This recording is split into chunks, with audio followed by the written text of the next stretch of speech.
많은 한국인이 우려하던 일본 방사능 오염수가 결국 바다로 흘러나오게 됐습니다. 하지만 너무 걱정하지 마세요. 한국인의 건강하고 위대한 음식 속에는 이미 방사성 물질을 배출할 수 있는 놀라운 비결이 숨어 있었습니다.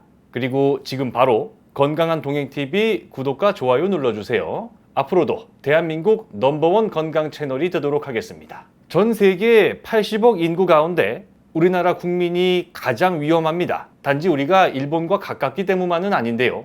최근까지만 해도 한국인 1인당 수산물 소비량은 세계 1위입니다. 일본과 거리도 가까운데 해산물도 많이 먹다 보니까 그만큼 국민적 관심 또한 높아질 수밖에 없었는데요. 혹시 생선을 안 먹더라도 안심하기 어렵습니다. 바닷속 해산물은 이미 다양한 곳에 쓰이고 있기 때문이죠. 국, 찌개, 반찬부터 농산물, 비료까지 안 먹기가 힘들 정도인데요. 방사능 오염수가 위험할지 아니면 무해할지 아직 많은 논란에 휩싸여 있습니다. 그렇기 때문에 우리는 혹시라도 모를 방사성 물질의 위험에 스스로 대비할 필요가 있겠네요. 지금 말씀드리는 것만 꼭 기억하면서 이번 영상 끝까지 보시기 바랍니다. 첫째, 껍질째 찐 감자 1개를 우유와 함께 드시기 바랍니다. 몸속에 들어온 방사성 물질을 씻어낼 수 있기 때문이고요. 둘째, 하루에 김을 1장씩 드시기 바랍니다. 최근 들어 검은 반도체라고 불리는 것은 다 이유가 있겠죠. 셋째, 물입니다.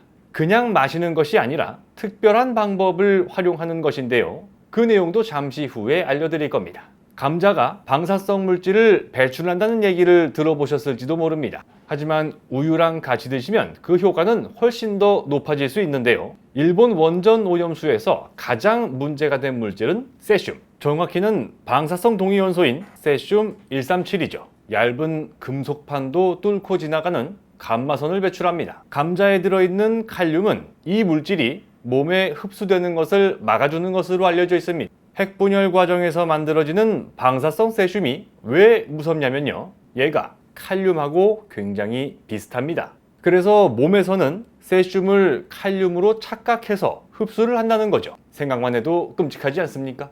이걸 막을 방법은 의외로 간단합니다. 우리 몸이 칼륨을 격렬하게 원하지 않도록 하는 것인데요. 평소에 칼륨을 충분하게 꾸준히 먹으면 된다는 거고요. 그래서 감자랑 우유를 같이 드시라는 겁니다. 감자를 껍질까지 쪄야 하는 이유는요. 그래야 영양소 파괴도 줄어들고요. 혈당도 급격하게 안 올라가기 때문입니다. 우유랑 같이 드시는 것도 중요한데요. 우유 한 컵에는 300mg 정도 칼륨이 들어있으니까 감자랑 같이 드시면 1000mg 넘게 칼륨을 먹게 됩니다. 하루 충분 섭취량의 3분의 1을 바로 채울 수 있는 것이죠. 최근에 오메가3 영양제 때문에 난리가 났죠. 심혈관 질환 예방 효과가 전혀 없는데 마치 있는 것처럼 광고를 했다는 겁니다. 그런데 감자랑 우유는 진짜입니다.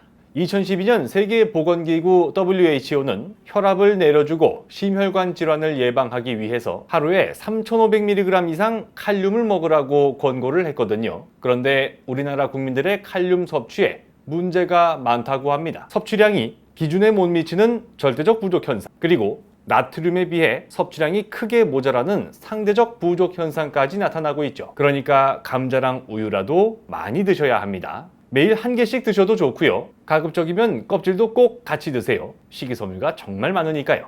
우리나라 수산물 수출 부동의 1위, 원래는 참치였습니다. 그런데 2019년에 뒤집어졌죠. 암을 일으킬 수 있는 방사성 요오드 배출에 도움을 주는 김입니다. 큰 거 기준으로 하루에 딱 1장이면 충분한데요. 김을 포함한 해조류에는 요오드라는 성분이 들어있습니다. 그러니까 해로운 방사성 요오드를 건강한 자연 요오드로 바꿔치기 하자는 것이죠. 우리나라는 해조류를 워낙 즐겨 먹기 때문에 요오드 결핍증은 거의 없다 그래요. 그렇지만 방사성 요오드를 먹는 것은 문제가 됩니다. 특히 요오드 129라는 것이 심각한데요. 방사능이 절반으로 줄어드는데 1570만 년이나 걸리기 때문입니다. 일본 후쿠시마 원전이 터지면서 그 오염수에 흘러들어갔을 가능성도 제기가 되고 있는 상황이죠. 만약에라도 우리 몸속에 들어오면 갑상샘이라는 곳에 자리를 잡고 방사선을 내뿜게 됩니다. 주변 세포를 죽이기도 하고 변형시켜서 암을 일으킬 수 있다고도 전해집니다. 그런데 김이 어떻게 이걸 막아준다는 것일까요? 김에 들어있는 건강한 자연 요오드를 평소에 충분히 먹게 된다면 혹시라도 우리 몸속에 들어와 내부 피폭을 일으킬 수 있는 방사성 요오드는 몸 밖으로 배출되기 쉬워집니다. 몸에서 필요로 하는 양만큼의 요오드가 이미 건강한 것으로 채워져 있기 때문이죠. 나쁜 요오드가 들어올 자리를 아예 만들어주질 않는 겁니다. 한반도에서 자라는 김은 전 세계에서 가장 품질이 좋기로 유명합니다. 검은 종이라고 조롱하던 서양에서도 이제 김을 먹기 시작했다는 소식이 들릴 정도니까요. 가볍디 가벼운 김 한 장에 실로 엄청난 종류의 영양소가 들어있다는 것도 놀랍습니다. 면역 기능 개선을 위해 가장 중요한 필수 아미노산의 종류만 해도 메티오닌, 트립토판, 라이신 등 다양하고요. 세포 손상의 주범인 활성산소 제거를 돕는 시노린과 포피란 같은 성분도 들어있죠.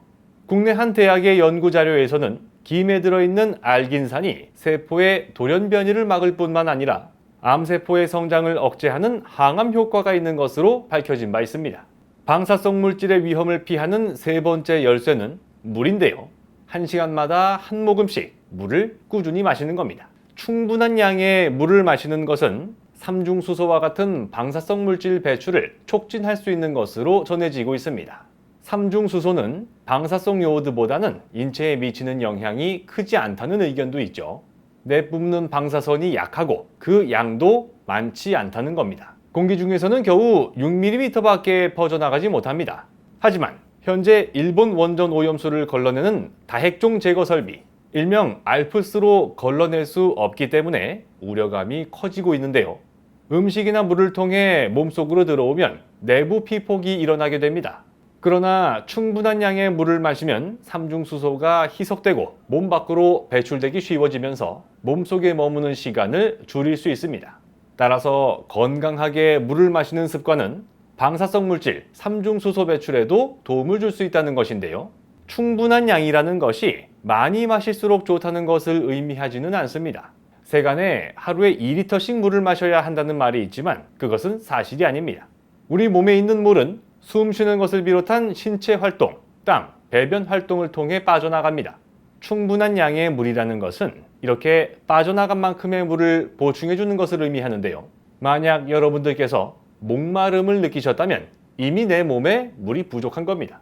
그렇다고 한 번에 물을 너무 많이 마시게 되면 콩팥에 부담을 주게 되는데요. 일반적으로는 한 번에 200ml 이상 마시지 않는 것이 좋고 아주 격한 운동을 하면서 극심한 갈증을 느끼더라도 500ml를 넘기지 않는 것을 권하고 있습니다. 오늘 영상을 주변에도 널리 알리셔서 국민 건강 증진에 도움이 된다면 좋겠습니다. 방사능 오염수가 몸에 해로울지 아무런 문제가 없을지 정확한 것은 시간이 지나봐야 알 수 있습니다. 찬성과 반대를 떠나 건강을 생각한다면 조심해서 나쁠 것은 없다는 생각입니다. 하지만 이것 한 가지는 기억하셔야 합니다. 트리튬. 아마 삼중수소라는 이름으로 뉴스를 통해 많이 접해보셨죠? 수소의 일종이라는 이야기, 약한 방사선이 나온다는 이야기, 물처럼 배출된다는 말도 있네요. 이 자료는 도쿄전력에서 한국어로 내놓은 자료입니다. 그런데 이상한 것을 하나 발견했는데요. 트리튬은 크게 위험한 물질이 아니라고 주장하면서 유독 이 부분에서만 이런 표현이 나옵니다. 낫다고 합니다. 차이가 느껴지시나요? 낫습니다라는 단정적 표현을 여기서만 쓰지 못한 것입니다. 오늘은 방사성 오염수의 위험을 조금이라도 줄일 수 있는 방법과 배출하는 방법에 대해서 알아봤는데요. 영상 끝까지 시청해 주셔서 정말 감사드리고요. 부디 여러분들께서 앞으로 맞이하는 모든 날들이 건강한 하루하루가 되시기를 진심으로 바라겠습니다. 고맙습니다.